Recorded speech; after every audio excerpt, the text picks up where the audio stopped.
ख्रिस्तामध्ये माझ्या प्रिय भाविकांनो, आपण प्रायश्चित काळामध्ये पदार्पण केलेलं आहे। आपल्या या प्रायश्चित काळाला आपण सुरुवात केलेली आहे। उपवास करून, प्रार्थना करून व नक्कीच दान धर्म करून आपण प्रभूच्या दुःख, मृत्यू आणि पुनरुत्थान यामध्ये उत्साहाने सहभागी घेणार आहोत। आणि म्हणून जेव्हा आपण प्रायश्चित काळाचा विचार करतो तेव्हा या प्रायश्चित काळाचं मुख्य चिन्ह जे आहे ते चिन्ह म्हणजे क्रूस।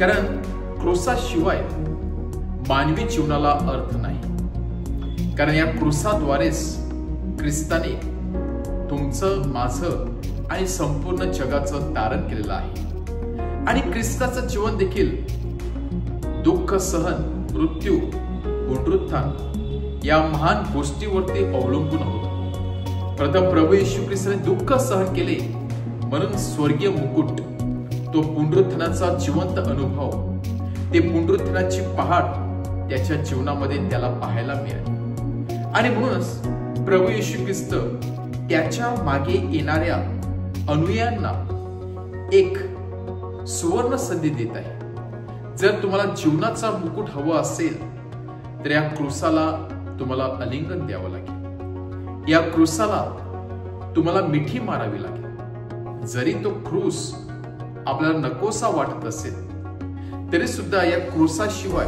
दुसरा मार्ग नाही।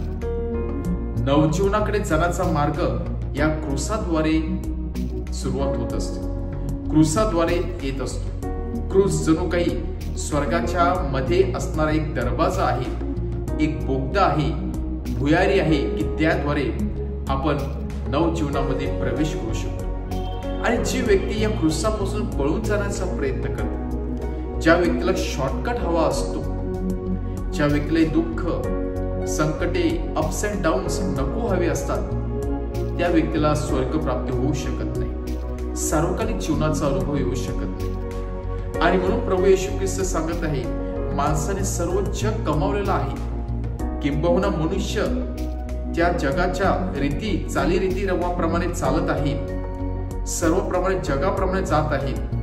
आज लॉंग कट क्रूसाचा मार्ग कोणालाच पाहिजे नाही। जो तो नाव लौकिक कमवण्यासाठी झटत आहे, आपलं नाव जगामध्ये कसं उंच करता येईल यासाठी प्रयत्न करत आहे, परंतु स्वतःच्या आत्म्याकडे, जो आत्मा आपला सार्वकालिक जीवनासाठी तयार केलेला आहे, त्या आत्म्याकडे मात्र दुर्लक्ष करत आहे।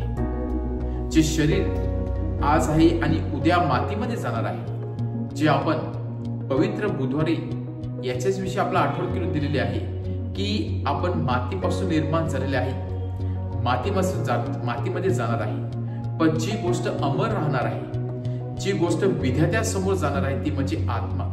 त्या आत्म्याकडे आपण दुर्लक्ष करतो आणि जे शरीर ते पूर्ण नष्ट होणार आहे एक दिवस, त्याला आपण जास्त महत्व देत असतो। आणि याच कॉन्टेक्स्ट मध्ये प्रभू येशू ख्रिस्त आपल्या शिष्यांना व इतरांना सांगत आहे की मनुष्याने संपूर्ण जग कमावलेलं आहे, बुद्धीच्या सहाय्यावरती, सामर्थ्यावरती, शक्तीवरती फार प्रोग्रेस केलेला आहे। सायन्स अँड टेक्नॉलॉजी मध्ये उच्च स्थानावरती त्याने देशाला नेऊन ठेवलेला आहे। परंतु जेव्हा आत्म्याकडे मनुष्य दुर्लक्ष करतो, आत्मा जेव्हा दुर्बळ बनतो, आत्मा जेव्हा आध्यात्मिकरित्या कमकुवत बनतो, त्याकडे लक्ष द्यायला मनुष्याला वेळ नाही। आणि म्हणूनच प्रभू येशू ख्रिस्त सांगत आहे, जेव्हा माणसाचा आत्माच गमावला जातो तर त्याचं संपूर्ण जीवन निकामी होत असते।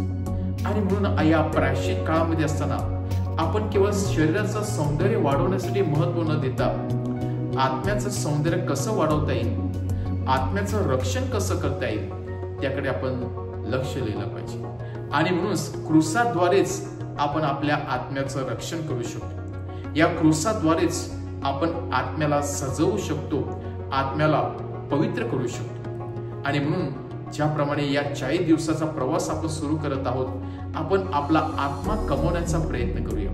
क्रूसाची वाट धरून क्रूसाद्वारे आपण ख्रिस्ताकडे जाण्याचा प्रयत्न करूया, त्याला आपलं हृदय अर्पण करूया। नक्कीच परमेश्वर आपला 40 दिवसाचा प्रवास करत असताना आपल्या बरोबर चालणार आहे, व नक्कीच आध्यात्मिकरित्या वाढण्यासाठी व आपल्या हृदयाचं आत्म्याचं संरक्षण करण्यासाठी परमेश्वर आपल्याला नक्कीच मदत करेल. आमेन.